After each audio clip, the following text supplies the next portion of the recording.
Bonjour.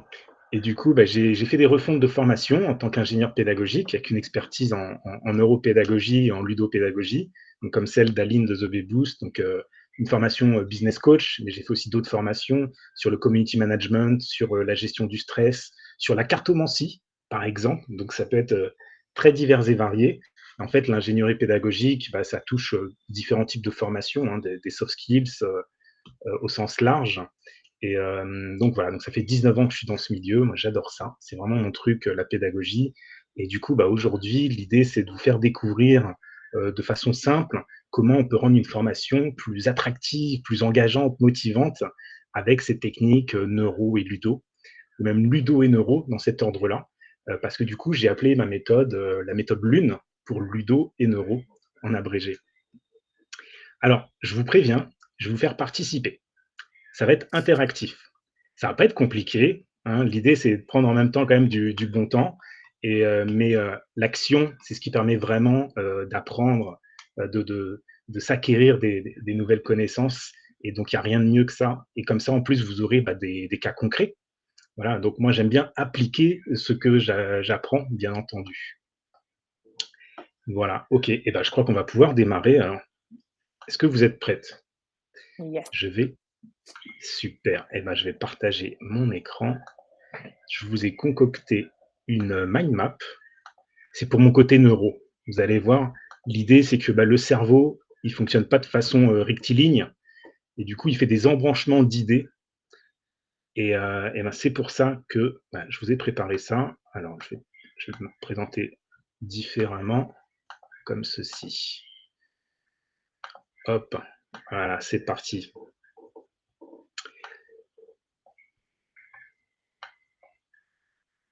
Hop, retour à l'onglet. Ok, voilà la mind map. Je vous donnerai l'accès après, je vous donnerai le lien. Vous pourrez tout retrouver avec les liens qui sont à l'intérieur et la mind map dans son intégralité. Voilà, pour démarrer, bienvenue, on s'est déjà présenté, on a fait un tour de table. Mais je vous propose quand même de rajouter un petit élément. Je vous propose euh, d'essayer de décrire en 5 mots, à peu près en 5 mots, quel serait votre super pouvoir de formatrice ou de pédagogue. Est-ce que vous aurez un super pouvoir? Alors là, j'ai des exemples, hein. Par exemple, je suis la reine de la structure, où je rends les concepts plus complexes simples, ou encore j'apporte de la bienveillance dans chaque session. Voilà, je vous donne quelques exemples. Donc, l'idée, essayez de trouver en quelques mots votre super pouvoir de formatrice. Et je vous invite à le partager dans le chat pour commencer. Alors, vous pouvez prendre la parole à tout instant si vous voulez prendre la parole. Vous pouvez laisser votre micro ouvert et on peut échanger directement. C'est super. Alors, il y a Lynn qui nous dit: je m'adapte au maximum et je donne beaucoup de contenu. Alors, s'adapter, c'est bien, donner beaucoup de contenu, c'est pas toujours l'idéal. Mais ensemble, on va voir comment améliorer ça. J'espère. Isabelle, Isabelle nous dit simplifier des concepts compliqués. Ah, ça, c'est top. Simplifier des concepts compliqués. Pas toujours évident, justement, surtout en formation. Donc ça, c'est un bel atout pour créer une formation. Charlotte, écoute active. Super. Déjà, ça, c'est des super pouvoirs qui vont vraiment vous aider pour la formation. Nickel. Moi, j'ai rien dit, hein. Parce qu'à la base, moi, je fais pas encore des formations en ligne, mais je suis prof à la base, donc j'ai fait 4 ans de pédagogie. Donc, j'arrive et m'adapter et simplifier les concepts et écouter, même si je parle beaucoup. Mais je le considérais pas encore comme un super pouvoir. Mais j'ai la facilité de transmettre des connaissances, en fait, de rendre des choses assez compréhensibles pour tout le monde. Je sais pas si ça rentre dans tes critères-là. Ben oui, pourquoi pas. Tout à fait. Il y a même Sabrina qui en rajoute. Hypersensible, je suis à l'écoute des besoins des participants. Ah oui, l'empathie. Ouais, l'empathie, c'est vraiment quelque chose qui est important pour la formation. Moi, je suis même parfois trop empathique. Donc, il faut réussir à jauger, ce qui n'est pas toujours évident. Super. Eh ben, on va garder tout ça en tête. De toute façon, c'est dans le chat, hein. Ça peut nous aider pour la suite de l'exercice, j'allais dire. Alors, comment j'ai découpé notre session aujourd'hui? J'ai envie de faire une aventure. L'aventure du jour, quelle va être? Elle va être déclinée en 3 parties. La première partie, ça va vous permettre de devenir une exploratrice, faire une découverte de l'impact de la gamification, en formation bien sûr. La deuxième partie, on va monter d'un créneau, on va passer au niveau supérieur, niveau 2. Je vais vous faire devenir une stratège pour maîtriser des éléments de structuration neuropédagogique. Ça fait un peu un nom barbare comme ça, mais vous allez le voir, ça va être simplifié. Et le troisième niveau, on va encore passer une étape au-dessus par la suite pour que vous soyez créatrice, pour pouvoir mettre en place vos propres mini-scénarios gamifiés. Et je vous rassure, tout ça, on va pratiquer ensemble. Je vais vous donner des exemples concrets et on va s'entraîner tous ensemble. Voilà, donc l'objectif, en fait, chaque niveau va vous débloquer en quelque sorte cette mini-compétence qu'on va essayer de développer ensemble aujourd'hui. Et ça va vous apporter des clés concrètes, par contre, pour structurer une formation gamifiée, efficace. Et ceci étant dit, on va partir maintenant dans la première étape de l'aventure, le premier niveau, donc, que j'ai appelé la ludopédagogie, pour que vous puissiez capter l'attention de vos apprenants. Apprenants, stagiaires, élèves, appelez-les comme vous voulez, c'est la même chose. Donc ça, c'est notre objectif, savoir capter et maintenir l'attention dans une formation. Surtout à distance, c'est d'autant plus important que quand on est en présentiel. C'est vraiment un point sur lequel il faut vraiment accentuer. Ça va être aussi la clé du succès d'une formation à distance. Alors pour commencer, je vous invite, on va faire un petit jeu ensemble. On va faire un petit jeu. Si besoin, si jamais ça lag un petit peu, je vais peut-être couper ma caméra. Juste le temps de faire le jeu. Ce que je vais vous inviter à faire, c'est on va essayer de retrouver ensemble, de suivre la pièce jusqu'à la fin de la manipulation.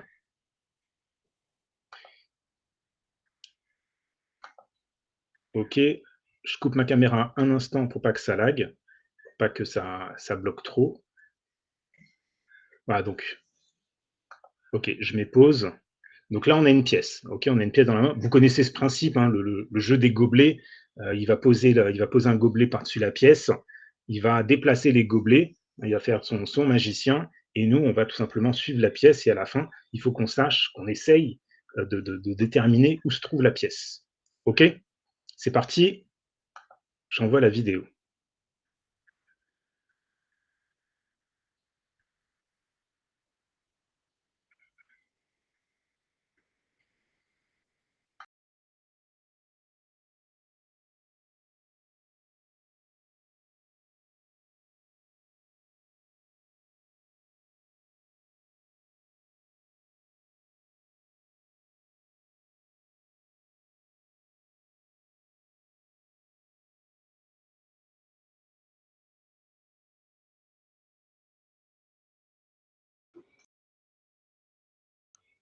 Hop, je remets mon micro. Alors, est-ce que vous avez vu la pièce? Qui a réussi à la suivre? Mettez dans le chat. Pas du tout. Pas du tout. Ok, moi, voilà, bon, voilà, la majorité a réussi. Très bien. Ok, je relance la vidéo. Est-ce que vous avez remarqué quelque chose d'anormal durant la vidéo? Parce qu'un des gobelets verts a été remplacé par un demi-poivron. Ah, c'est pas possible. Alors, attendez, on va visualiser ça. Moi, je l'ai vu. Voilà, il est là. Tu l'avais vu?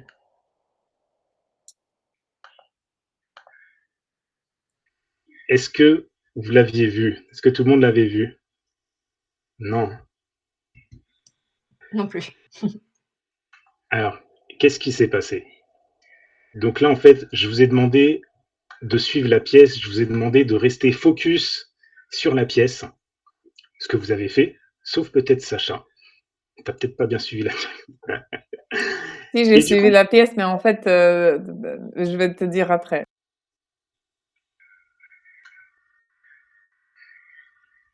Et du coup, en fait, qu'est-ce qui s'est passé? Et ce qui s'est passé, c'est comme je vous ai demandé d'être focus dessus, votre cerveau, il a filtré toutes les informations qui n'étaient pas pertinentes pour suivre la pièce. Et du coup, le poivron, il était dans notre champ visuel, hein. Là, il était présent, hein, la preuve, Sacha l'a vu, il était là. Sauf que le fait d'être focus, en fait, on est focalisé sur un élément précis et le cerveau fait abstraction du reste. Ça veut dire que c'est ce qu'on appelle le mode focalisé du cerveau. Donc, quand on est concentré, on peut être capable d'être focus sur un élément et oublier tout le reste. Donc, bon, c'est peut-être pas forcément quelque chose qui dérange, hein, c'est quelque chose qu'on sait déjà. Mais du coup, en formation, ce qui est important, ce qui est intéressant, je trouve, c'est de se dire, c'est que si nos stagiaires se focus sur quelque chose d'autre, s'ils ne se focus pas sur le bon élément, le bon mot ou la bonne démonstration, ils risquent de perdre des éléments importants. Vous savez, c'est comme les PowerPoint surchargés, où il y a plein de couleurs, il y a plein de dessins, il y a plein de textes. Et du coup, on va dire peut-être à un moment donné un élément clé à relever, et eux, ils seront encore en train de lire le texte.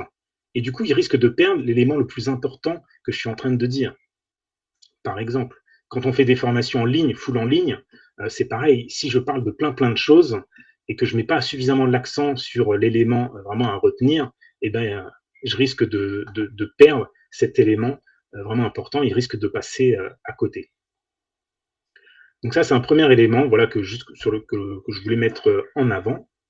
Je retrouve le bon écran. Hop. Voilà. Donc être focus, essayer de diriger l'attention de nos apprenants vers quelque chose de précis, c'est important de les guider. On se doit du coup toujours de les guider, voire de répéter. Vous savez, la répétition, c'est la clé d'un bon apprentissage, hein, entre autres. Mais là, du coup, qu'est-ce que j'ai fait en même temps? En même temps, je vous ai mis une vidéo, c'est-à-dire que je vous ai apporté un support différent. Et l'idée, c'est de capter votre attention en même temps, capter votre attention sur une petite notion neuropédagogique. Et en général, quand on apporte un élément pour capter l'attention dès le début, il n'y a plus qu'à enchaîner sur ce qu'on veut apporter à nos stagiaires. Et puis, on a toute leur attention et on peut du coup déballer les éléments clés. Donc, l'idée, c'est de capter l'attention. Ce qui marche bien, c'est dès le début de faire quelque chose un petit peu différent, disruptif, comme on dit souvent en marketing. Donc, ça peut être à travers une petite vidéo comme celle-ci, ça peut être à travers un jeu, un quiz, ça peut être à travers plein de choses différentes. Moi, j'alterne entre un quiz un peu différent. Ça peut être un nuage de mots, tout simplement. Ça peut être une citation un peu perturbante, une photo, une image qui en dit plus, etc. Voilà, donc voilà, un premier exemple.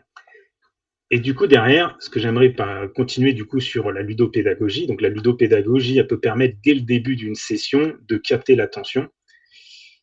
Et pour pouvoir ensuite maintenir cette attention, parce que ça va être ça aussi le but, hein, on capte l'attention, mais on la perd très vite. Hein. Et pour maintenir l'attention, je vais vous donner un élément, un outil, il en existe plein. Hein. Là, je vous en donne un aujourd'hui, c'est la scénarisation ludique. Alors ça, c'est génial. Je pense que ça vous parle, la scénarisation ludique, pour donner en fait envie aux apprenants de progresser. Alors, je vous donne des exemples. Par exemple, on peut avoir la scénarisation de quête. Hein, l'apprenant qui est en mission. On peut créer une fiction, une atmosphère pour le plonger. Moi, par exemple, quand je fais la méthode Lune, je plonge mes stagiaires dans une dimension de lune, de décollage, un peu d'étoile, ce genre de choses-là. J'aime bien apporter du coup cette image-là. Là, avec un client, on est en train de mettre en place une formation pour aller récupérer des... Comment on appelle ça? Je ne sais plus les termes, il est tard. Pour aller récupérer des fonds, pour lever des fonds. Voilà, ces termes-là. Pour lever des fonds, pour pouvoir développer son entreprise. Et pour lever des fonds, c'est une formation qui va être dans les Antilles.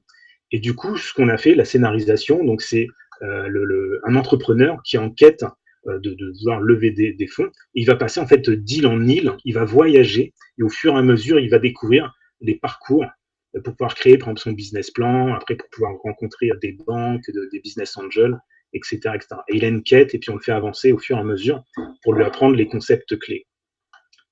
Voilà. Je vous en donne d'autres rapidement. Ça peut être un défi progressif, niveau par niveau. Là, par exemple, je vous évoquais tout à l'heure le niveau 1, découvrir la ludopédagogie. Le niveau 2, ça va être stratège, et le niveau 3, être créatrice ludopédagogique. Ça peut être un autre exemple, la méthode de choix multiples. Les choix multiples, ça c'est quelque chose qui fonctionne bien. Bon, après, on entend aussi dans choix multiples QCM, mais c'est pas ça. L'idée, c'est de proposer différentes situations, et à partir d'une situation, on pourra avoir plusieurs réponses, et ça permet d'aller creuser un peu plus qu'un simple QCM. Dire est-ce que c'est noir ou est-ce que c'est blanc. Là, je vais donner plusieurs situations différentes et apporter en fait des bonnes pratiques.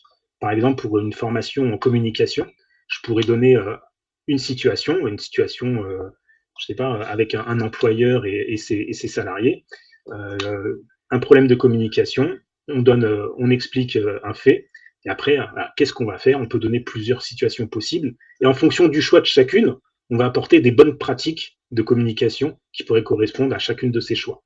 Comme ça, au final, chaque choix incorrect donne directement en fait des conseils. On ne va pas pénaliser, mais du coup, le fait d'avoir cette sorte de mini-scénario, eh ben, on va continuer, on va suivre, on va découvrir, dire voilà, j'ai choisi telle situation, je vais choisir telle action avec mes salariés, mais au final, les bonnes pratiques, ce serait de faire ça, ça et ça, etc. Rapidement, ça peut être aussi un journal de bord, ça c'est génial pour une formation en gestion du stress, par exemple, ou dans la santé.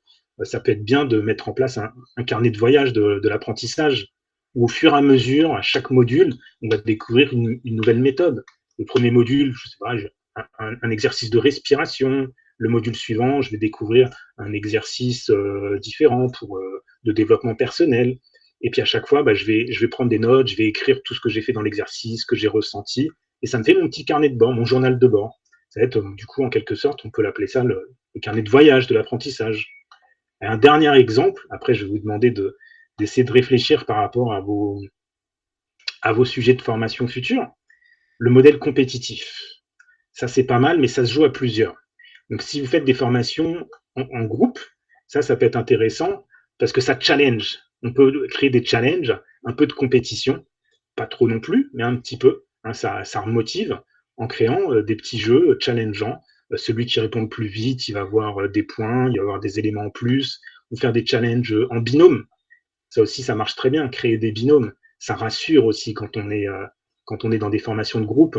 Le fait de faire du jeu, on en parlera tout à l'heure, ça va permettre aussi de déstresser et d'oser faire des erreurs, d'oser essayer. Et donc, quand on est en binôme, on va plus facilement oser essayer, parler avec une personne que parler devant 10 ou 15 personnes, hein, pour les introvertis, par exemple. Et derrière, du coup, ça permet de motiver et de pousser nos stagiaires à l'action plus facilement. Voilà, là je vous ai donné quelques exemples de scénarisation ludique. Maintenant, par rapport à vos sujets, essayez de choisir un exemple qui pourrait potentiellement vous convenir, voire un autre éventuellement, mais ça peut être plus simple déjà de prendre quelque chose qu'on a sous les yeux.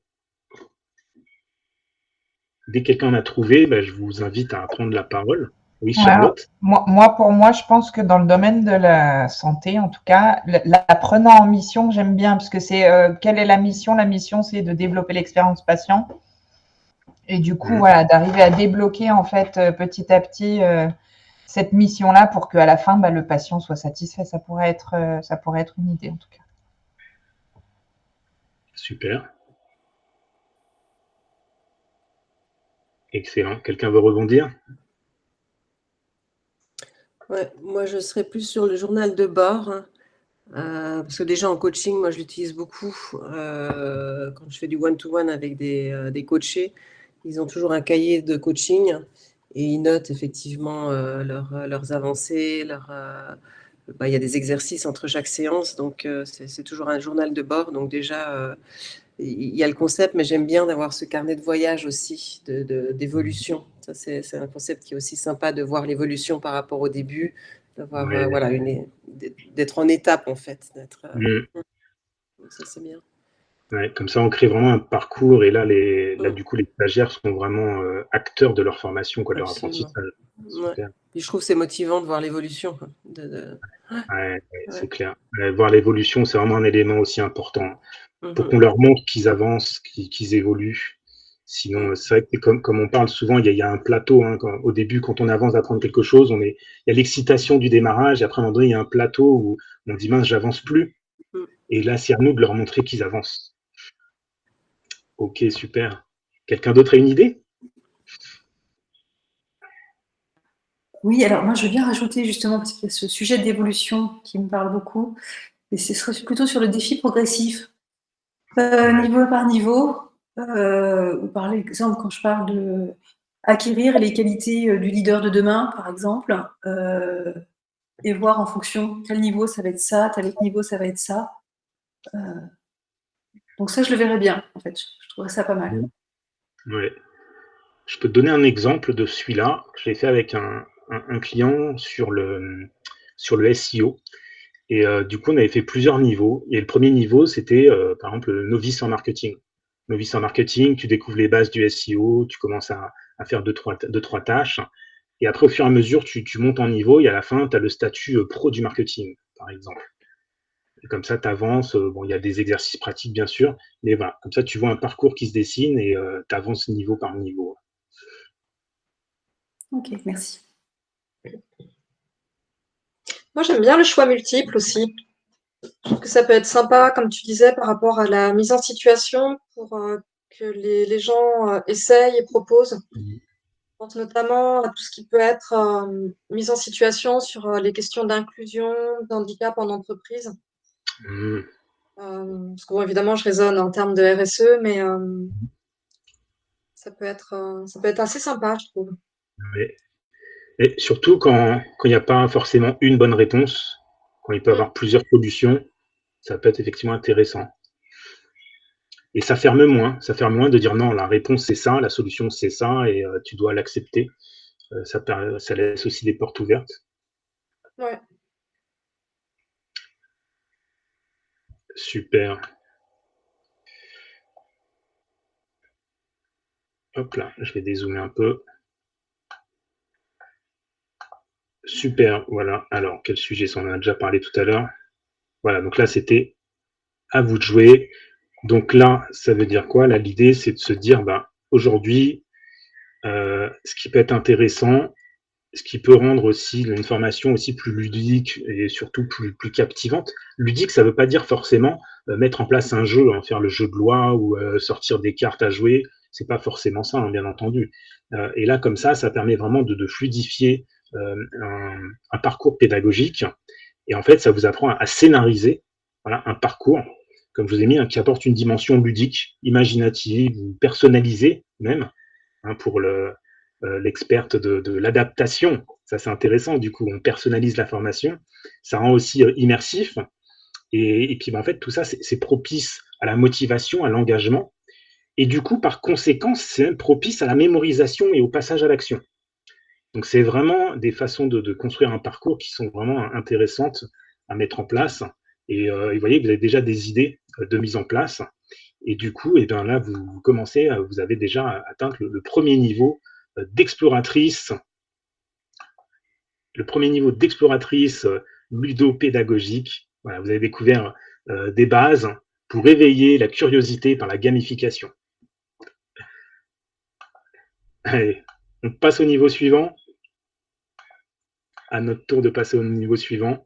Et là, allez, je vous propose d'évoquer, alors attention, là, il faut que je surveille l'heure parce que là, c'est mon domaine de prédilection, même la neuropédagogie. Donc, coupe-moi, Sacha, si je m'emballe. Neuropédagogie et structuration. Alors, juste pour resituer, le terme neuropédagogie, c'est pas commun. C'est quoi? C'est neurosciences appliquées à la pédagogie. Alors moi, je suis spécialiste à la pédagogie adulte, donc je devrais même dire la neuroandragogie. Bon, après, ça commence à être un petit peu lourd. Et voilà, c'est comment on va pouvoir faire de la pédagogie, mais en adaptant au fonctionnement du cerveau. Et c'est là où on va être d'autant plus efficace dans nos apprentissages.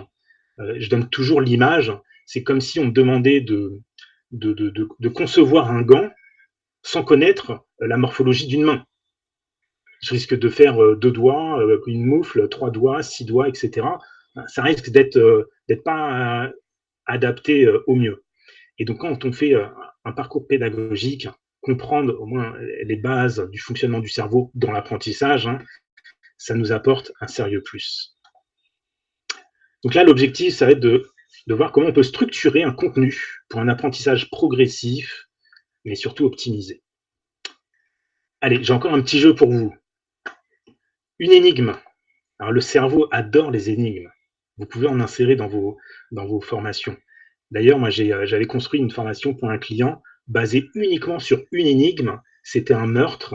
Enfin, un meurtre. Vous allez dire, oh, c'est glauque. Mais c'est à bientôt Halloween, donc c'est un bon exemple. Il y a eu un meurtre et on doit deviner qui est le meurtrier. Et donc, on les entend. Donc, il y a une petite vidéo où chacun passe et dit son alibi. Et à la fin, en fait, on doit découvrir qui est-ce. Et en fait, on se rend compte que y a des choses qu'on n'a pas forcément vues ou compris. Et derrière, ça me permet de rebondir et d'expliquer pourquoi on n'a pas vu, pourquoi on n'a pas entendu, pourquoi on a réfléchi comme ça. Et là, j'introduis des concepts neuropédagogiques. Et après, je leur fais chercher des indices en fait dans la même pièce. Et par exemple, on va prendre un journal et là, il y a un article neuropédagogique qui parle des connexions synaptiques, blablabla. Et au fur et à mesure qu'on va chercher, qu'on va fouiller dans la pièce les différents objets, on va découvrir une nouvelle notion neuropédagogique. Et après, je leur demande de tout remettre dans l'ordre, comme le détective qui doit reprendre toutes ses notes et remettre dans l'ordre. Et à la fin, on doit essayer de retrouver entre les indices qu'on a trouvés et les objets qu'on a touchés, essayer de faire le lien. Donc, ça permet en fait de faire de la répétition, de refaire des liens, créer des liens entre les éléments. Ça, c'est important pour le cerveau. Et puis moi, mon parallèle de ma scénarisation, c'est de dire, en tant que détective, on va faire une sorte de PV, de compte-rendu judiciaire pour dire ensuite pourquoi le cerveau nous a trompés et on n'a pas trouvé le bon meurtrier. Et voilà. Comme ça, c'est un autre exemple de scénarisation autour d'une énigme. C'est bon, je n'ai pas trop parlé. Allez, attention, je vous donne l'énigme. Attention, là. On va chauffer les neurones. Si je vous dis, ce matin, j'étais en déplacement, j'ai acheté un croissant et un bonbon. Les deux valaient ensemble 1,10 €. Sachant que le croissant coûte 1 € de plus que le bonbon, combien coûte le bonbon? Allez-y, mettez-le dans le chat.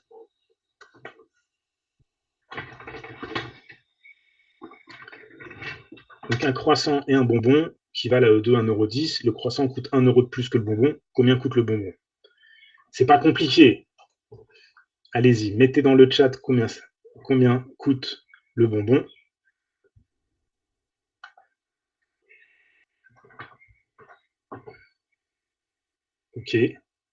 Ok, c'est unanime.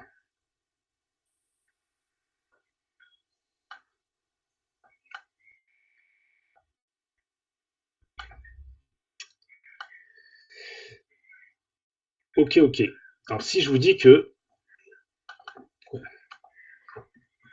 c'était 5 centimes et non pas 10, tout le monde a dit 10 centimes. J'ai la preuve dans le chat, je vais faire une capture d'écran. Tout le monde a dit 10 centimes, sauf qu'en fait, ce n'est pas la bonne réponse. La bonne réponse, c'était 5 centimes. Qu'est-ce qui s'est passé? C'était 5 centimes. En fait, votre cerveau, il a cherché le chemin le plus court pour se forger une conviction et il a utilisé un raccourci qu'on fait tous les jours, qu'on fait tout le temps. On fait des raccourcis. Le cerveau nous fait des raccourcis. C'est un peu les biais cognitifs. En fait, il a gardé en tête le chiffre 1,10 et 1. On a fait la différence, c'est rapide, c'est 10 centimes. Sauf que c'est pas ça. Si on fait le calcul,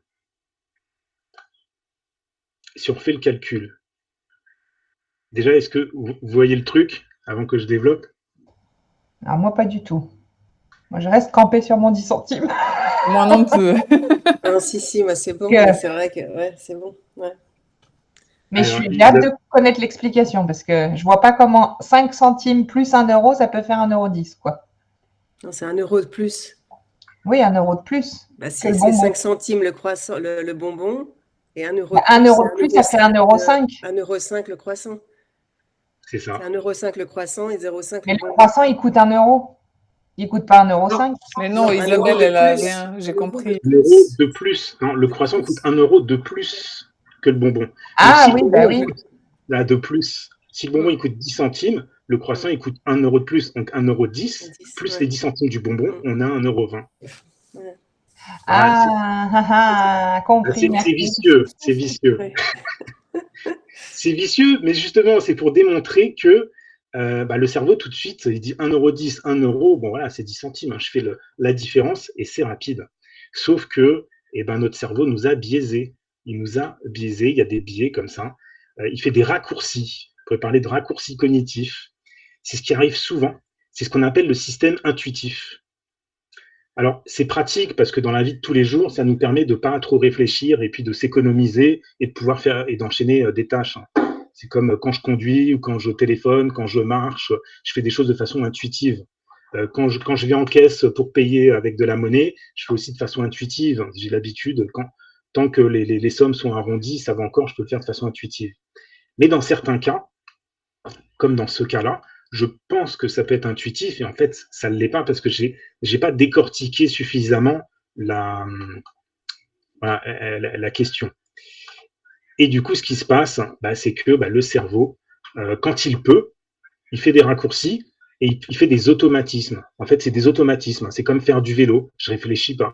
Quand je conduis, quand je passe la vitesse, je réfléchis pas. Mon cerveau a des automatismes.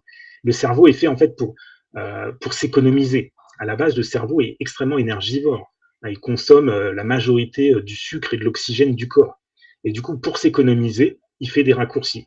Donc, au lieu d'être dans le système, en fait, le cortex préfrontal, on a la partie de réflexion, d'imagination, de décision, etc. Il va utiliser le système limbique, qui lui, il est plutôt sur la réaction. Surtout quand on a l'habitude de faire les choses, j'ai pas besoin de réfléchir, je réagis tout de suite. Et donc, par défaut, c'est ça qu'il faut qu'on retienne, par défaut, le cerveau essaye d'utiliser le mode intuitif, par défaut. S'il n'y arrive pas, s'il n'a pas l'élément suffisant dans ses réflexes, alors je vais devoir réfléchir. Et là, potentiellement, je vais trouver la réponse. D'accord ? Ça, c'est le fonctionnement par défaut. Donc, du coup, pour entrer dans le détail, ce que j'appelle la minute neuro. On va faire une petite minute neuro. En fait, il y a deux systèmes de fonctionnement. Il y a le système, du coup, automatique et on va dire le système de réflexion du cerveau. Par le psychologue Daniel Kahneman, qui a fait des livres sur le sujet très intéressants. En gros, ce qu'il faut retenir, c'est que le système 1, il est rapide et nous permet de nous économiser. Il est dit heuristique, donc basé sur l'intuition, comme on vient de le faire. Il est cependant faussé par certains biais cognitifs, comme on vient de le voir. A contrario, le système 2, on appelle ça système 1, système 2, en tout cas Daniel Kahneman l'a évoqué comme ça, le système 2 de la réflexion, lui, il est plus lent. Donc, il est plus énergivore, mais il est plus fiable, parce qu'on a réfléchi. Il est plus fiable. Il n'est pas heuristique, mais il est plutôt analytique. Donc, le système 2, c'est la logique basée sur la réflexion. Donc, nos élèves, nos stagiaires, quand je leur donne un QCM, un exercice à faire, le cerveau va automatiquement chercher la simplicité, chercher des raccourcis. Et quand on vient d'entendre quelque chose, là, je viens de vous parler de ça, je pense que vous l'avez mémorisé, mais en fait, il est en mémoire court terme. C'est-à-dire que si on en reparle demain, il y a peut-être des éléments que vous aurez oubliés, et c'est naturel. Donc, si je vous donne un QCM tout de suite, vous allez avoir presque 100% de bonnes réponses. Mais si je vous le redonne demain, là, par contre, ça va chuter, parce qu'il y a des choses qu'on n'aura pas totalement mémorisées. Ça veut dire que si je vous donne un QCM tout de suite, ce sera en quelque sorte le système automatique, vous allez réagir tout de suite, ça va être plus rapide, vous allez moins réfléchir, parce que vous avez de l'information en plus en mémoire court terme. Ce qui peut nous poser problème, c'est que nos élèves ne cherchent pas à approfondir, ne cherchent pas trop à réfléchir, ou pire, ils vont rester sur leurs anciens mécanismes. Donc pour ceux qui sont dans la santé ou dans le leadership, et qu'il y a des gens qui ont déjà une expérience, mais qu'il faut s'améliorer, si on leur fait des exercices simples, ils vont rester avec leurs anciens mécanismes. Et ça va être dur, c'est pas impossible, mais ça va être plus dur de les faire changer, surtout chez l'adulte. Vous voyez ce que je veux dire? Mais je vous rassure, il y a une solution. Il y a une solution. Ce qu'on peut faire, hop. Voilà, donc là, je vous ai juste mis l'engagement actif. Il va solliciter le système 2, donc de réflexion, l'engagement actif. Donc ça va augmenter l'effort cognitif et du coup la rétention d'informations. D'accord ? Je vais réfléchir davantage sur un élément, donc je vais avoir l'élément plus longtemps en tête. Je vais aller chercher, je vais réfléchir, donc je vais chercher des éléments que je connais déjà, des situations. Je vais essayer de retrouver ce qu'on a dit tout à l'heure. Je vais créer plein de connexions avec différentes informations. Et là, je vais renforcer ma mémoire, je vais renforcer l'information. Donc l'engagement actif est déjà une clé pour casser ce truc-là. Et ce qui peut être intéressant aussi, c'est parfois, par exemple, de faire un QCM et de dire, au lieu de dire quelle est la bonne réponse, vous dites quelle est la réponse erronée, ou chercher le piège. Si je vous donne, je sais pas, des additions, multiplications, divisions, etc., bon, je prends un exemple simple, et je vous dis chercher le piège, là, vous n'allez pas vous dire, bon, 1,10 moins 10, ça fait 1. Là, vous allez dire, ah, attention, donc ça, je sais que la soustraction, ça fait ça, etc. Mais vous allez réfléchir davantage, vous allez essayer d'aller un peu plus loin que ce que vous voyez dans un premier plan. Et là, du coup, vous basculez du mode automatique au mode de réflexion. Du coup, ça permet de basculer, ça permet d'obliger nos stagiaires de ne pas réagir sur leurs anciens réflexes, mais d'aller réfléchir sur des nouveaux. Voilà, donc un exemple classique, c'est ça, c'est de dire, bah, cherchez le piège, ou dites juste, attention, il y a un piège, par exemple. Alors maintenant, par rapport à vos sujets de formation, essayez de trouver justement une mise en situation. Essayez de trouver comment vous pourriez utiliser cette notion-là de système 1, système 2.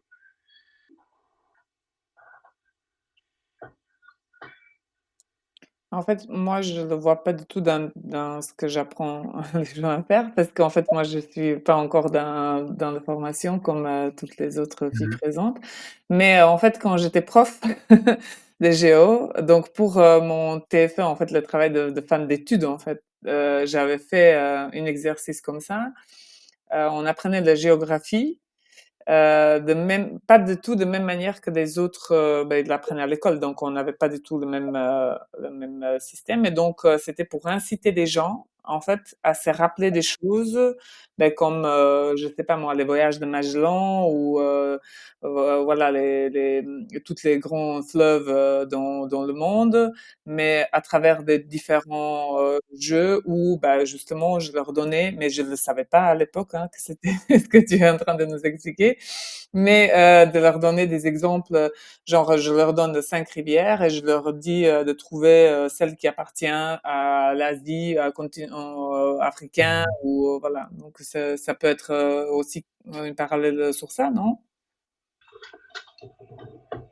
Ouais, ouais, pourquoi pas, effectivement. C'est-à-dire que tu leur apportes, tu les envoies vers, j'allais En dire fait, je une leur autre donne des solutions et puis je leur dis de chercher le continent où ça appartient. Donc, je leur donne, par exemple, 4 rivières qui sont fleuves qui sont en Europe et un qui est en Asie. Il faut trouver celui qui est en Asie, sans leur dire, quoi.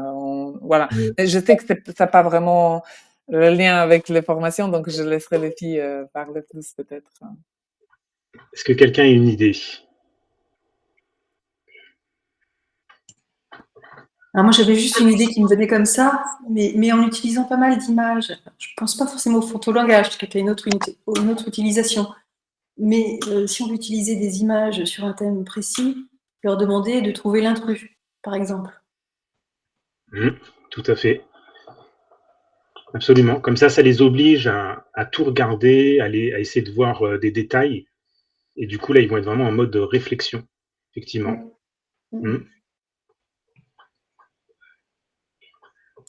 Et tu peux peut-être nous donner des exemples de formations que tu avais déjà fait, peut-être c'est plus simple pour nous Oui, d'imaginer.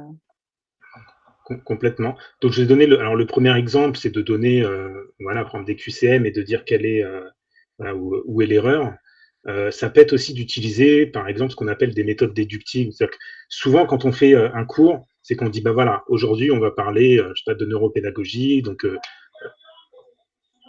la neuropédagogie, c'est quoi? Je veux dire, il y a tel élément, voilà comment on peut l'utiliser. Maintenant, on va faire l'exercice. Voilà, c'est un parcours classique et on peut le faire dans l'autre sens. C'est-à-dire, par exemple, je donne une vidéo où je donne une mise en situation. Je dis, voilà, regardez ça, lisez ce texte, regardez cette vidéo. Et ensuite, vous allez essayer de déduire l'élément, le sujet en cours. Et une fois que vous aurez déduit, vous serez en mode réflexion au lieu d'être directement dans l'automatisme, de dire bon, j'ai compris les notions, c'est facile, comme je disais tout à l'heure. On va déjà les imprégner directement dans quelque chose, on va leur demander d'essayer d'analyser. Et une fois qu'ils sont bien dedans, en plus on a capté leur attention, après on va pouvoir tout simplement expliquer en fait le concept. Et ça permet, c'est aussi quand on parle des différents niveaux de taxonomie de Bloom, il y a différents degrés quand les niveaux de maîtrise. C'est-à-dire qu'au début, souvent, on essaye de mémoriser l'information, après de l'utiliser, après de l'analyser et après de créer quelque chose de nouveau avec. Et là, le fait de démarrer avec une petite vidéo, une petite histoire, et on va tout de suite commencer à un niveau plus haut, on va leur demander d'analyser. Donc c'est un petit peu plus difficile, mais c'est plus challengeant, plus motivant. Et ensuite, on descend, donc c'est plus simple pour la suite, on descend juste dans l'explication pour la compréhension, la mémorisation. Donc voilà, donc ça c'est un truc classique qui fonctionne très bien, c'est de faire le cours dans l'autre sens. D'abord, je donne une mise en situation, une analyse à faire, et ensuite j'explique le concept que je voulais aborder dans la session. Voilà, donc il y a plusieurs concepts qui rentrent en jeu, mais ça c'est un truc qui marche beaucoup, qui marche très bien, d'autant plus en formation en ligne. Et après aussi, il y a l'idée, comme je l'ai dit juste avant, l'idée des énigmes. Le cerveau adore les énigmes parce qu'on veut comprendre, on veut essayer de décortiquer et comprendre. Et donc, si vous créez une énigme, une petite histoire avec une énigme à résoudre, et du tout, on va être plus concentré, on va essayer d'aller décortiquer le moindre élément, on va être attentif aux moindres détails et pour pouvoir aller trouver à la fin la solution. Ça va nous éviter de réagir très rapidement, parce que si je vous raconte une histoire une énigme, si je pose une énigme, je vais pas ça va être plus difficile de réagir en mode réflexe, quoi. Est-ce que vous pensez que c'est quelque chose qui est faisable dans votre domaine? Non. Alors oui, moi, pour continuer là-dessus, justement, je pensais à une vidéo que j'ai en tête. C'est sur le thème de la peur, en fait. C'est comment dépasser ses peurs. Il y a une vidéo que j'aime bien et par rapport à un animal qui peut faire peur. Et en général, quand je le passe, j'ai toujours mon coaché, ou enfin même par rapport à un groupe, qui réagit en disant « Ah, mais c'est quoi ce truc au départ ?» Et puis au fur et à mesure du déroulement de la vidéo, comprend mieux quel est le thème. Et à chaque fois, ça donne des débats et des échanges qui sont extrêmement riches. Et ça fonctionne bien. Ah oui, ça c'est bien. Rentrer dans des débats, là, les gens, ils sont vraiment acteurs, donc c'est ce qu'on appelle vraiment l'engagement actif. Faut que vos stagiaires, puissent vraiment rentrer vraiment dans l'information, être acteurs, réagir, interagir. Voilà, donc l'engagement actif. Super. Donc pour le leadership, c'est vrai qu'on peut faire des mises en situation. Des mises en situation, ça rentre directement dedans. Faites une mise en situation, vous dites, voilà, toi tu vas prendre la posture du malade, toi tu prends la posture du médecin, et toi tu prends la posture de la tierce personne qui prend des notes sur l'échange, par exemple. Voilà, ce genre de mise en situation, et après intervertir les rôles. Et après, c'est l'autre personne qui va faire des remarques, la tierce personne qui va faire des remarques sur ce qu'elle a pu analyser de la situation, par exemple. En leadership aussi, ou en communication non violente. Ce genre de choses-là, ça peut être intéressant. Ça va, vous y voyez plus clair? Donc, c'est l'engagement actif. S'il y a quelque chose à retenir de plus simple, c'est l'engagement actif, parce que le cerveau réagit en mode réflexe. Souvenez-vous du croissant à 1 euro. Le cerveau nous joue des tours. Le cerveau a des biais cognitifs, et du coup, pour pallier à ça, rendez vos stagiaires vraiment acteurs de vos formations. Et c'est ce qui va vous permettre, du coup, de stopper les réflexes ou les vieux réflexes, et que vous puissiez faire passer en mode réflexion vos élèves avec le système 2. Voilà. Donc là, si vous arrivez à développer ça, à trouver des idées, des mises en situation, des QCM avec des intrus, ce genre de choses-là, là, vous passez le mode stratège, j'ai envie de dire, le niveau stratège de la formation ludo-neuropédagogique. Et ça vous permet d'avancer encore un pas de plus dans les éléments de scénarisation qu'on a évoqués juste avant. Ça va pour vous? Je ne vous ai pas perdu? Non. Super. Alors, on va aller un petit peu plus loin avec le dernier point. Utiliser des activités gamifiées. Donc, l'objectif, c'est de voir l'impact de la gamification pour susciter la curiosité et la motivation. Ça va permettre de mettre en place de l'engagement actif, par exemple, comme on vient d'évoquer. On va voir davantage comment on peut mettre en place ceci. Donc, juste une petite minute ludo pédagogie. Il y a des expériences, des études de Jackson et McNamara, qui ont prouvé en fait que les niveaux de plaisir et de motivation, ils sont supérieurs lors d'une activité ludique par rapport à un tutoriel, par exemple. Ça coule de source, mais du coup, c'était prouvé scientifiquement, entre la dopamine, entre autres, ce qu'on connaît le plus. Du coup, ça va permettre d'apprendre, et on l'a dit tout à l'heure, d'apprendre par l'erreur sans risque et de réduire le stress. C'est plus facile, comme j'ai dit tout à l'heure, quand on a des personnes introverties en formation, elles vont avoir plus de facilité en jouant un rôle ou en faisant des binômes, en participant à une enquête, à une énigme. Ça va déstresser et ça va permettre d'apprendre par l'erreur, sans risque. Et donc, au final, le jeu permet de réduire le stress et provoque un feedback immédiat. Réduire le stress, parce que le stress, il va générer un tas de neurotransmetteurs qui vont réduire la capacité de mémorisation. Parce qu'en fait, le stress va focaliser le cerveau. Donc, ça peut être intéressant de se dire, je vais être un petit peu plus focus, mais du coup, je peux perdre des éléments qui sont autour. Comme on a vu tout à l'heure avec le poivron. Quand on est trop focus, on peut perdre d'autres éléments. Le stress, ça va nous rendre trop focus, ou peut-être focus sur l'objet qui nous stresse, et du coup, on risque de perdre en mémorisation du reste. Donc, le jeu, ça réduit le stress, et puis ça permet d'avoir un feedback immédiat. Ça, c'est aussi comme quand je fais des erreurs, je me rends compte de mon erreur, je sais que au final, c'était pas ce geste-là qu'il fallait que je fasse, c'était peut-être l'autre geste. C'était pas ce médicament, c'était l'autre médicament. Voilà, c'est un peu plus compliqué, un peu plus grand. Alors, des exemples d'outils, et d'outils lune. Voilà, j'en ai mis quelques-uns. Alors, c'est des trucs un peu classiques, mais qu'on peut mettre en place de différentes façons. Pas besoin de plein de logiciels et compagnie. Montrer les progrès immédiats par des niveaux ou des badges.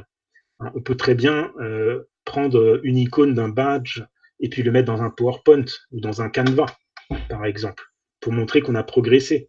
Par exemple, au début, je vais mettre 3 étoiles vides, et au fur et à mesure, je remplis la première étoile et je vois les 2 étoiles vides. Donc, je suis à un niveau sur 3. Et après, j'en vois 2 sur 3, et après 3 sur 3. Et je vois une progression. Donc, cette progression aussi, psychologiquement, ça joue et ça motive à avancer. Et c'est une sorte de récompense. Ça sécrète de la dopamine aussi. On peut créer un sentiment de maîtrise avec des défis graduels. Donc, des défis qui soient faisables, c'est pour ça graduel. On augmente la difficulté doucement. On peut renforcer l'engagement avec des récompenses tangibles et virtuelles. On peut très bien dire, vous aurez un coaching gratuit, le premier qui réussit, ou vous aurez un exercice optionnel, vous recevrez un stylo et un carnet, vous aurez débloqué une vidéo bonus. On peut susciter l'autonomie avec des scénarios, des choix et des parcours personnalisés. Donc, adapter, ça c'est vraiment quelque chose qu'on aime beaucoup, créer des parcours différents éventuellement, en fonction de la réponse par exemple, ou utiliser des feedbacks instantanés pour stimuler l'interactivité. Donc ça, quand on fait des formations asynchrones, c'est compliqué, mais par exemple un QCM, en fait, il va vous donner la réponse tout de suite. Et on a des outils, je vais vous en montrer un juste après, qui va nous permettre d'avoir le résultat tout de suite. Et on va faire après un petit test, un petit QCM, un petit qui veut gagner des millions ensemble, et vous allez voir que ça peut être facile à mettre en place. Et puis bien sûr, encourager la collaboration, donc ça c'est l'engagement actif, comme on a évoqué, la collaboration, ou voir la compétition, ça met un petit peu de piment. Ouais, et puis collecter des classements. Aussi après faire des classements, mettre quand vous avez, je sais pas, un groupe WhatsApp de vos stagiaires, vous pouvez créer, chez un client, on a créé des petites cartes où on incruste la photo de la personne, et dès qu'il atteint un niveau, et on le poste, on dit voilà, bravo à Sacha qui a passé le niveau 2 aujourd'hui, et on met en valeur nos stagiaires, et ça, c'est très appréciable. Voilà des exemples qu'on peut mettre en place sans forcément d'utiliser des logiciels importants. Alors, les résultats, alors je vais aller vite, mais par exemple, il n'y a pas longtemps, avec une stagiaire qui s'appelle Marilyn, qui travaille dans le médical, qui est sexologue, et qui intervient du coup dans des hôpitaux, etc. Et elle a mis en place, donc je l'ai aidé à mettre en place des façons plus ludiques, comme on vient d'évoquer ensemble, et elle s'est rendue compte, à la session suivante, qu'elle a mis en place une activité ludique, les personnes, ces stagiaires, du coup le corps médical, a retenu 2 fois plus vite qu'avant les informations. 2 fois plus vite. Elle dit d'habitude, il faut 2-3 séances, il faut des répétitions, là, ça a été vraiment beaucoup plus vite, le fait de les mettre dans cette dynamique un peu ludique et d'engagement actif. Voilà. Aline, pareil, elle a boosté, c'est des personnes qui reviennent chez elle, qui rachètent ses autres produits parce qu'ils ont beaucoup apprécié la gamification. J'ai un client aussi où il a vu que sur la même formation, avant et après gamification, il a eu 30% de participation en plus. Des gens qui participaient pas au groupe WhatsApp, par exemple. Bon, là, c'était pas WhatsApp, c'était un autre canal. Il a eu 30%, voire un petit peu plus, hein, j'arrondis, de participation en plus, juste parce qu'il y avait des challenges. C'était en mode challenge qu'il avait créé. Donc, c'était une formation en informatique. Voilà. Et puis derrière, ça fidélise aussi. Les personnes ont envie de revenir chez vous. Là, j'ai une stagiaire en cartomancie. Quand elle a créé sa première formation avec la méthode Lune, et ben en fait, les stagiaires, elle a reçu des messages, elle me les a fait suivre. Ils lui ont dit, plus jamais j'achète de formation ailleurs. Maintenant, j'attendrai toujours tes formations et je prendrai que les tiennes parce qu'elle a créé un scénario, elle a créé un univers. Ils se sentaient tellement bien dedans plutôt qu'avoir une formation, j'ai envie de dire fade, classique comme tout le monde. Elle a vraiment bouleversé et elle s'est mise à dos des concurrents, mais c'est pas grave. Hein. Elle continue, elle fait sa vie de formatrice, ses stagiaires sont contents, donc c'est le principal. Voilà, plus de résultats. Alors, et vous, est-ce qu'il y a un élément que vous avez pensé que vous pourriez utiliser du coup dans vos formations, dans vos futures formations?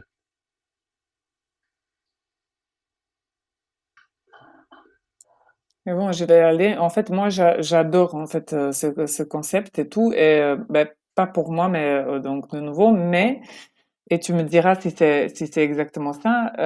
J'étais à une conférence, ben, une de filles de groupe Genuine de Liège. Elle est consultante en elle va me tuer maintenant parce que je ne saurais pas la présenter, mais elle est elle est coach financier, donc coach mental et financier. Et en fait, la première fois que je l'ai rencontrée, j'étais à une de ses conférences. Elle a parlé de saboteurs d'argent, en fait, les saboteurs qui nous empêchent voilà, d'avoir de l'argent ou de profiter de ce qu'on a, etc. Et elle nous a fait faire un quiz en live. Donc, on était en conférence, ben, on était vingtaine, et on a téléchargé une application via nos smartphones avec un QR code et tout ça, c'était assez simple. Et donc, et en fait, la première personne, elle a eu un coaching gratuit avec elle pendant 2 heures. La deuxième personne, elle a eu ça. Mais elle nous a pas dit ça au début. Elle nous a pas dit qu'en fait, non. Donc, je me demande, est-ce que si elle nous dit au début, ben, c'est lui qui gagne qui aura plus de points, elle aura un coaching gratuit, est-ce qu'on serait plus appliqué ou est-ce on serait en train de regarder qu'est-ce qu'ils sont en train de faire les autres? Mais parce que, en fait, tu as un nombre de secondes pour répondre à la question. Et j'ai trouvé Oui. ça génial. Mais comme tu dis, mais je me rappelle de tous les saboteurs d'argent, en fait. Je me rappelle de tout ce qu'elle nous a dit, parce que chaque fois qu'elle parlait de quelque chose, elle nous a posé une question après, et on avait et c'était une conférence, quoi. C'était même pas une formation, et c'était tellement intéressant que, ben, moi, j'étais tellement ravie de la rencontrer, puis je l'ai ramenée chez Genuine. Donc, Excellent. Excellent. Ben, c'est vrai que par défaut, l'idée de le dire, ça permet à ce que les gens soient un peu plus engagés et plus motivés à faire l'exercice. Le fait de le dire. Si tu le dis pas, et ben, du coup, tu perds ce potentiel d'augmenter mais l'engagement. j'ai l'impression quand même qu'elle a fait quelque chose genre pour le mystifier en disant, ben voilà, essayez de Il y aura répondre, quelque chose. ouais, voilà. Mais elle a pas dit genre vous allez gagner quelque chose. Donc, Parce que c'est vrai qu'il faut trouver le juste équilibre, parce que après, il peut y avoir aussi de la jalousie, se dire bon, moi je voulais gagner ça, ou éventuellement. Mais le fait de dire voilà, il y a quelque chose derrière, si vous faites l'exercice le plus rapidement, le plus rapidement aussi, c'est intéressant parce que ça met un peu de pression, ça met un peu d'adrénaline. Et ça, c'est bon aussi pour c'est le ça. passage à action. L'adrénaline, c'est là pour bouger, pour que le corps se mette en mouvement. Et du coup, quand on met la pression sur le temps, par exemple, ou sur ceux d'à côté qui peuvent aller plus vite que vous, et ben ça génère de l'adrénaline et derrière, vous passez à l'action plus facilement. Et là, tu es dans l'engagement actif. Mais moi, j'ai encore une question. Donc là, donc ça, c'est par rapport à le coaching en groupe aussi, un peu les formations où on a plusieurs personnes. Mais quand on vend, par exemple, les formations, je ne sais pas si c'est le cas avec les filles ici présentes, mais quand elles vont les formations en ligne où, ben, moi, je suis toute seule devant mon ordinateur en train d'apprendre quelque chose, comme par exemple, tu parlais tout à l'heure de SEO ou community management, etc., on n'est pas nécessairement en groupe, quoi. Comment on applique un de ces éléments, en Alors, fait, tu vois, comment tu peux ouais, faire pour intéresser, tu vois, pour gamifier quelque chose où je suis toute seule, tout à quoi, fait. devant mon ordinateur. Ouais, tout à fait. Ce que tu peux faire, c'est que, bah, par exemple, il y en a beaucoup, ce qu'ils font, c'est qu'il y a un groupe WhatsApp, hein, comme je donnais l'exemple, où on va dire, bah, postez votre résultat, faites une capture d'écran du chrono ou de votre réponse ou de ce que vous avez fait, vous le mettez dans le groupe, par exemple, ou en commentaire en dessous la leçon de la vidéo. Et comme ça, et suite à ça, au moins, tu as quelque chose et il y a d'autres personnes qui vont le faire. Et quand il y en a qui commencent à le faire, et toi, tu vois aussi dans le groupe, il y en a qui ont déjà terminé cet exercice, toi, tu vas dire, ça peut te dire, bah, je suis en retard ou il faut que je le fasse. Moi aussi, j'ai envie de gagner le coaching gratuit. Voilà. Donc, tu peux faire aussi comme ça. Quand c'est en asynchrone, tu peux utiliser un groupe, un canal de communication différent et leur dire, voilà, postez le résultat. Si tu as affaire à des personnes introverties, tu peux le dire de l'envoyer par mail, juste à toi, à la formatrice, par exemple. Tu peux faire comme ça. Après, tu peux utiliser des outils automatiques que je vais vous montrer juste après, où derrière, bah, y a un décompte dans le temps, par exemple, que tu peux mettre en place. Mais le système de groupe comme ça, asynchrone, ça fonctionne bien. Et tu dirais pour les formations que c'est mieux d'avoir les formations de groupe que des formations individuelles. Non, c'est pas que je dirais, ça dépend. Les formations Non, mais c'est ce que individuelles, tu vois, c'est... c'est les De toute formations façon, ça individuelles, tu doit peux. dépendre de ce que tu veux apprendre des gens, quoi, c'est ça? Oui, ça dépend. Mais il y a des avantages, des inconvénients dans les deux. Hein, quand Mhm. c'est personnel, si c'est en direct, tu vas pouvoir personnaliser davantage, répondre aux questions plus précises, rentrer dans Mhm. des cas particuliers. Quand c'est en groupe, tu pourras un peu moins le faire. Mais tu peux faire cette gestion de groupe, c'est-à-dire que tu peux faire du collaboratif. Donc ça, c'est un plus. C'est ce qu'on appelle aussi un peu, on rentre un peu dans le social learning, qui vont pouvoir Mhm. aussi apprendre des autres. Sur les exemples, il y en a qui vont moi, ce que j'aime bien faire, c'est faire reformuler par mes stagiaires, par un stagiaire. Et le fait de comprendre ou d'entendre d'une autre façon que je l'ai expliqué, ça peut permettre aussi de faire des déblocages d'autres personnes, de Mhm. mettre des idées en situation différentes. Donc ça, c'est Ok. intéressant quand c'est en groupe. Et voilà, il y a des avantages, des inconvénients des deux côtés. Ok, merci. Quelqu'un a un autre exemple? Oui, je pensais à quelque Oui. chose, justement, je pensais à un sujet d'onboarding, en fait, dans un Oui. groupe, dans une entreprise, où ils avaient mis en place, comment dire, tout un parcours. C'était un voyage, hein, voilà, un voyage pour intégrer l'entreprise. Et donc, il y avait forcément une partie individuelle avant d'intégrer cette entreprise, où il y avait des badges à obtenir, enfin, voilà, il y avait certains niveaux à passer. C'était une vraie aventure. C'était très sympa, hein, le format était vraiment très sympa. Et après, il y avait forcément aussi une partie plus collaborative à partir du moment où ils étaient dans l'entreprise pour créer une communauté de ces personnes qui arrivaient, en fait. Alors, ça dépendait si c'était par service, etc. Mais j'ai trouvé ça, c'était très ludique et ça marchait bien, vraiment. Mm.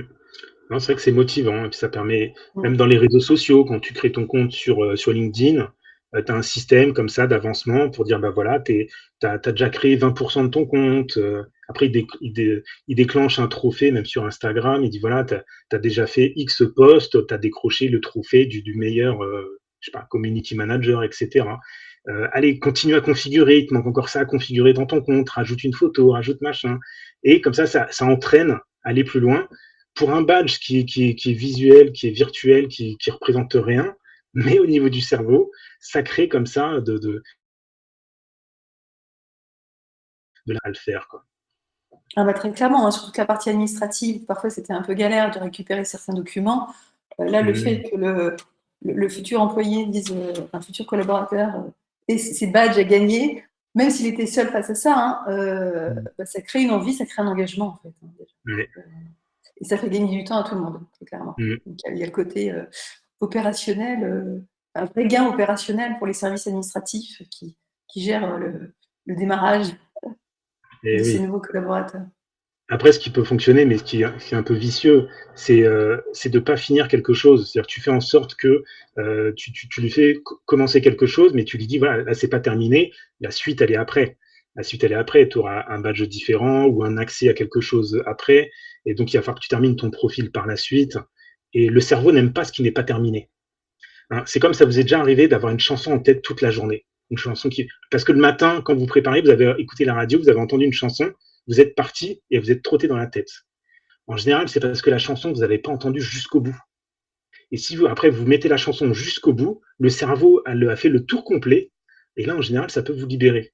Donc, le cerveau n'aime pas avoir fait un truc qu'à moitié. Et après, ça va nous rester, ça va nous hanter. Et donc, on peut utiliser ça aussi avec nos stagiaires, c'est vicieux. On peut l'utiliser pour dire, voilà, là, tu n'as pas terminé, on finira la semaine prochaine. Et du coup, ils ont hâte de revenir, parce qu'ils se disent, mince, moi, je veux la suite, hein, par exemple.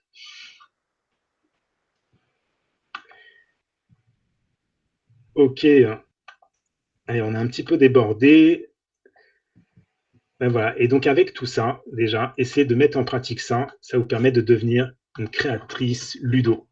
Ben, maintenant, vous allez pouvoir maîtriser la mise en place de votre propre mini-scénario gamifié en mettant tout ça en place. Alors, donc, qu'est-ce qu'on a vu? Je vais quand même récapituler tout ça. Qu'est-ce qu'on a vu? Alors, le niveau exploratrice, avec le premier pilier qui était le ludo. On a vu la démonstration de l'attention et on a parlé de la scénarisation pour capter l'attention. Pour devenir une fine stratège, on a parlé du système 1, système 2, avec l'engagement actif. Je vais rajouter l'engagement actif, l'intrus, par exemple, ou l'énigme. Et pour devenir une créatrice neuroludo, c'est les activités gamifiées avec ces systèmes de badge, de progression, de points, par exemple. Voilà. Et là, j'ai un exemple simple que je vous mets dans le chat. Est-ce que vous avez encore 5 minutes? Super. Ok, je vous ai mis dans le chat. Je vais le faire en même temps que vous. Je vais l'afficher.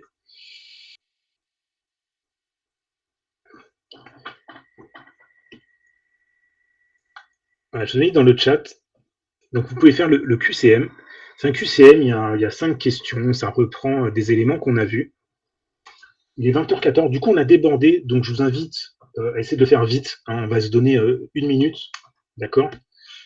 Allez, en 1 minute. Alors, c'est dans le principe de qui veut gagner des millions. C'est-à-dire qu'à chaque fois que je me trompe, je recommence à zéro. C'est un peu frustrant. Mais après, ça fait de la répétition. Donc, il faut essayer de ne pas se tromper en même temps. Donc, allez, je vous invite à le faire. Vous êtes prêtes? Dès que vous êtes prêtes, vous pouvez démarrer.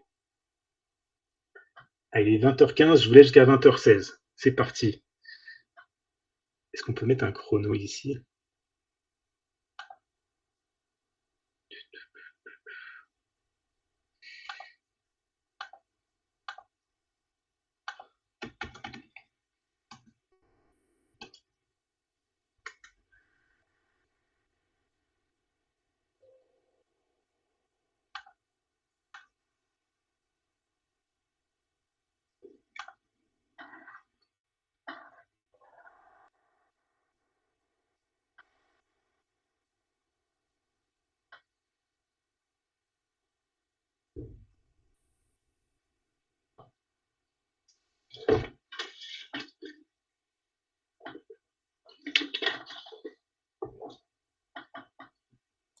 Et tu nous payes le million parce que là, je viens de gagner 1 million. Bravo. Ah, mais moi aussi, hein. Ça va te coûter cher, Thomas. On est tous millionnaires, là. Moi aussi. Ça a coûté cher. 1 million de pesos argentins, j'ai pas précisé. Non. Ah non, je suis pas preneuse, ça marche pas, ça. Nous, on aimerait bien des francs suisses, même si je suis en Belgique. Exactement.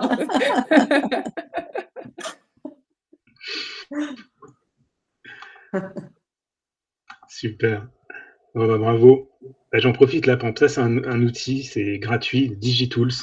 Vous avez plein de petits outils, voilà, le chronomètre, le compte à rebours. J'utilise ça parfois quand on se dit, allez, on prend 15 minutes de pause.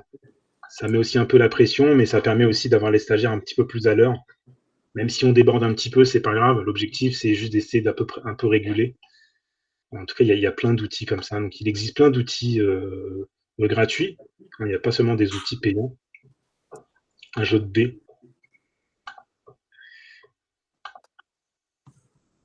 Hop là.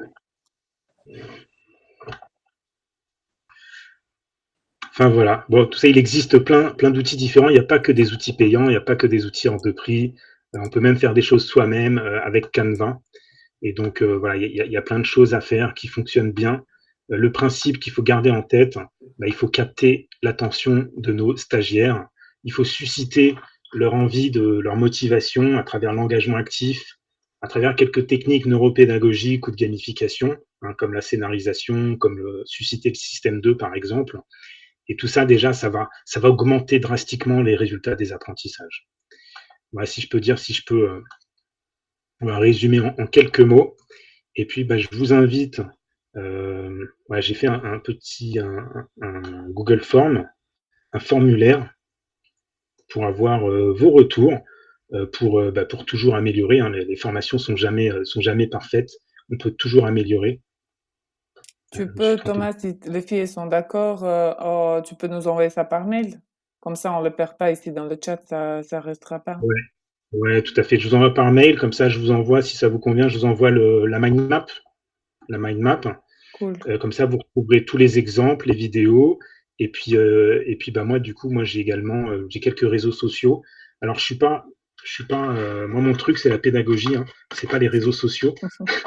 C'est pas l'esthétique des posts Instagram, mais je me prête au jeu. Et C'est le voilà, donc message. il y a quand même... Voilà. Donc voilà, j'ai quelques réseaux sociaux. Je prends quand même beaucoup de plaisir à intervenir dessus. Donc voilà, avec plaisir de vous y retrouver également. Je suis surtout sur LinkedIn et Instagram en fait. Voilà, après Facebook et YouTube, mais c'est plus anecdotique. Ok, ben, je vous envoie tout ça par mail alors par la suite. C'est super. Mais Moi, est-ce que j'ai encore une question. Oh, pardon. ouais, moi justement, j'allais proposer voilà, des questions, une petite séance questions-réponses. Ouais, en fait, j'ai 2 questions. La première question, parce que je viens de penser, parce que moi je suis adepte de Duolingo en fait, parce que j'adore les langues et Mhm. j'apprends tout le temps. Ben, Duolingo, c'est un vrai exemple de ce que de quoi tu parles, on est d'accord? Parce que là, moi j'ai un suivi par jour. Là, par exemple, j'ai mon Duolingo qui m'a écrit 2 fois pour me dire, il faut que tu gardes aujourd'hui c'est mon 212e jour, d'affilée en fait que je fais que j'apprends quelque chose. Et donc, en fait, il te fait des petits rappels, mais aussi, tu as des badges. Et si tu passes un niveau, par exemple, si tu as des défis aussi, donc tu peux te joindre à des défis avec des autres gens. En fait, c'est à peu près les mêmes choses qu'on peut appliquer dans les formations, quoi. C'est ça? Pour les Exactement. rendre plus intéressantes, c'est ça? Ouais, c'est ça, c'est des concepts comme ça, neuropédagogiques. En fait, souvent, la gamification, là, tout ce qui est ludopédagogique, derrière, ça agit en fait sur des principes neuropédagogiques. Donc, c'est ce qu'utilise Duolingo, mais c'est ce qu'utilisent aussi les réseaux sociaux hein, pour rendre Oui, accro Instagram, tout à nos l'heure, tu as dit enfants. ça. C'est là où ça m'a fait flasher, en fait. C'était Ouais, quand tu as parlé d'Insta. exactement. Donc, tous ces concepts pour sucer de la dopamine. Alors, c'est les rois de la dopamine, sauf que dans l'apprentissage, il n'y a pas que la dopamine. Mmh. Et donc, c'est ça, c'est dommage, mais bon, eux, Ouais, ce parce qu'ils qu'il veulent, manque c'est la vendre. rétention d'informations. Là, ben, ça, c'est des éléments qu'on peut utiliser quand même dans les formations. Voilà, ça, c'est des éléments qu'on peut utiliser. Faut pas tout miser sur la dopamine. Voilà, de toute façon, on va pas entrer dans le détail des neurotransmetteurs, mais c'est des éléments auxquels voilà, on peut se calquer, Mmh. Duolingo ou autre, parce que c'est des choses voilà, qui fonctionnent. Les rappels, les badges, Mmh. voilà, les défis, les compétitions, quand tu as les listes de classement. Les classements qui disent, ah, voilà, tu es 112e dans ton pays sur tel niveau, etc. Quand on démarre un jeu, moi j'aime bien de temps en temps faire un petit jeu sur mon téléphone et ben, au début, souvent, c'est une sorte de tutoriel. Après, ils disent bravo, vous avez réussi à faire ça. Sauf qu'en fait, tu as juste fait suivant, suivant, suivant. Tu vois, t'as rien fait, mais ils te félicitent. Et tout de suite, tu dis ah bah c'est sympa, Ouais, je c'est cool, continue. ouais, Les ouais. gentils, gentils avec moi, je continue. Et voilà, tout ça, c'est des concepts Mmh. neuropédagogiques au final qu'on peut réutiliser. Ouais. Et donc là, je viens à ma deuxième question. En fait, comme bah, on est tous de matières différentes, on fait toutes quelque chose. Voilà, on est dans le leadership, on est dans le yoga, dans je sais pas quoi.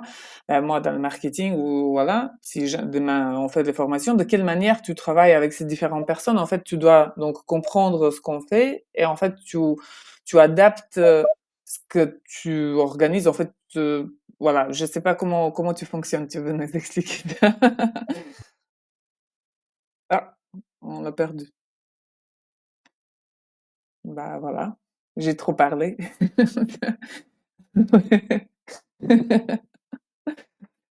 Mais oui, j'aimerais vraiment savoir parce que je me dis, ben, on est toutes de manière, on vient toutes des choses différentes, quoi. Il faut bien que, comment il fait, lui, pour nous gamifier toutes de même manière. Bon, Thomas, tu vas revenir? Non. Et il est pas du tout avec nous, en fait. Ah, coucou Thomas. Je suis pas parti comme un voleur. J'ai cliqué sur le mauvais bouton, je voulais arrêter le partage. Oui, donc pour répondre à ta question, excusez-moi. Oui, mais en fait, il y a différents cas de figure. En fait, moi, je travaille de différentes façons. Les cas pratiques, là, par exemple, en ce moment, je suis en train de faire une refonte d'une formation pour devenir community manager. Et on fonctionne, en fait, souvent, et on travaille sur 3 mois. Pour faire une formation, une grosse formation, on va dire, on travaille sur 3 mois. Il y a différentes étapes.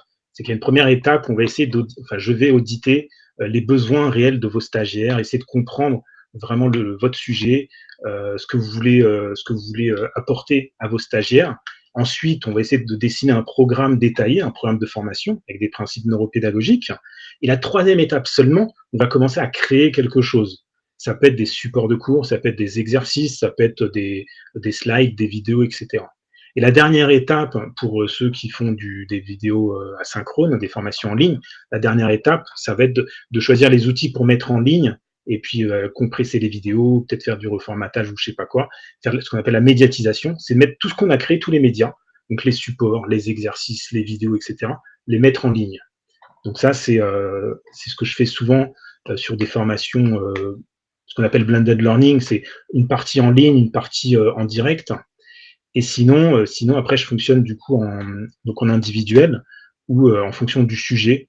Par exemple, pour juste mettre à jour une formation, comme j'ai fait par exemple avec Marilyn, sexologue, où elle voulait gamifier sa formation.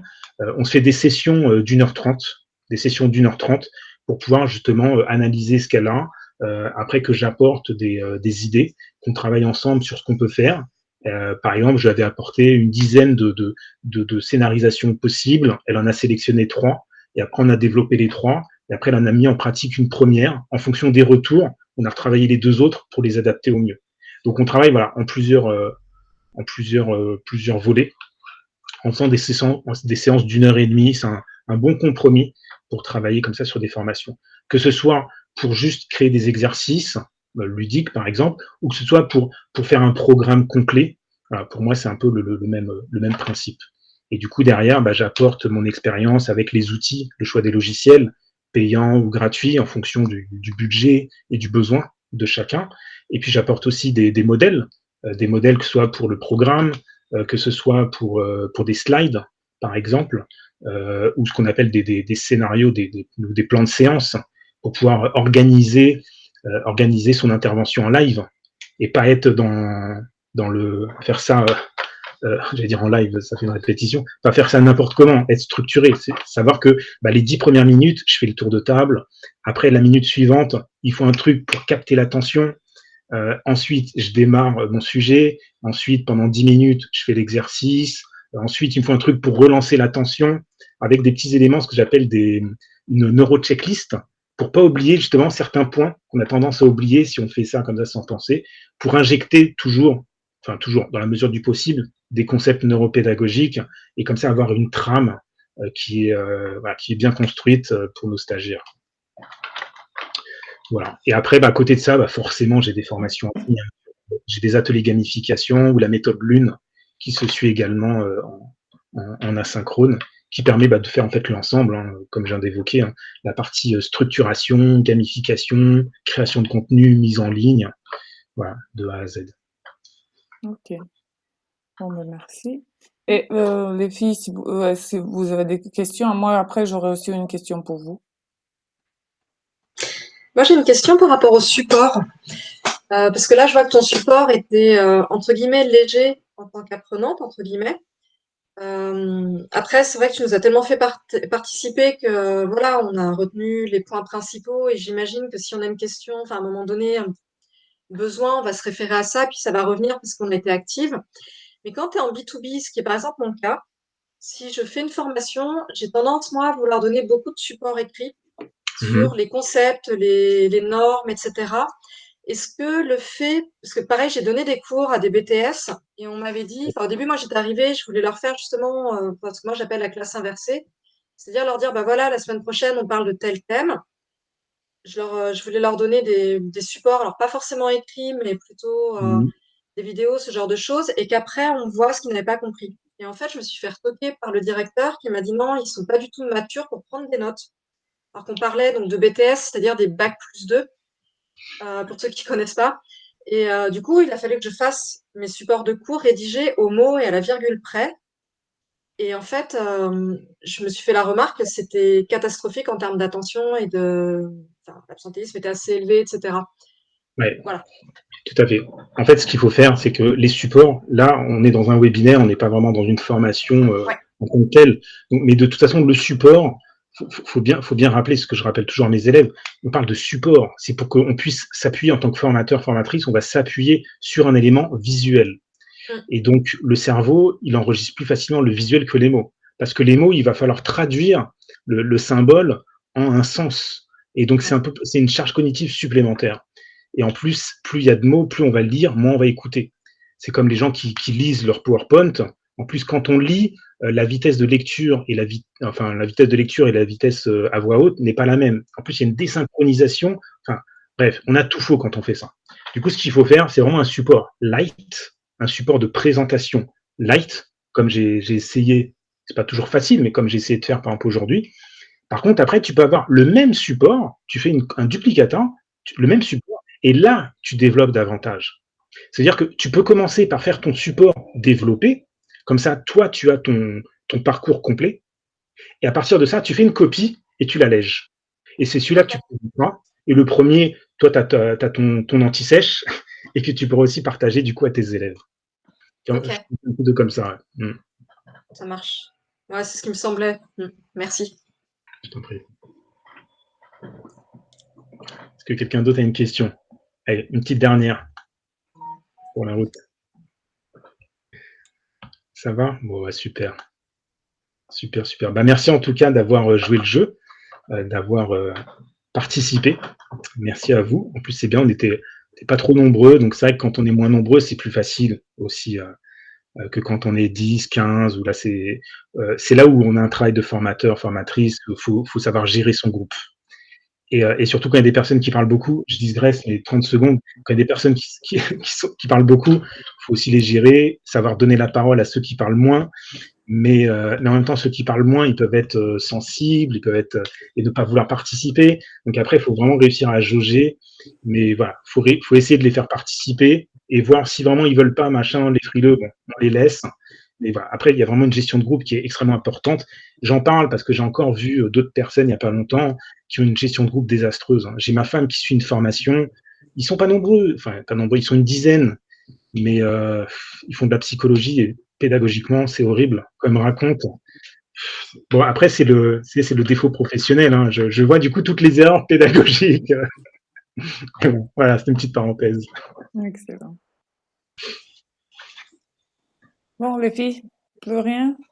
Merci bien. Merci. Super intéressant. Merci beaucoup, Thomas. Merci beaucoup, c'était super. Merci Thomas. beaucoup, toi. Merci Thomas. C'était vraiment génial. J'ai adoré, moi. Super. Bon, bah, ça me fait plaisir. Impeccable. Mission accomplie, alors. Yes. Super. Merci beaucoup. Merci à toutes, alors. Gros bisous de Liège. Merci, Sacha. Ouais. Merci, Sacha, pour l'organisation. Merci pour l'organisation. Merci à Thomas. Merci.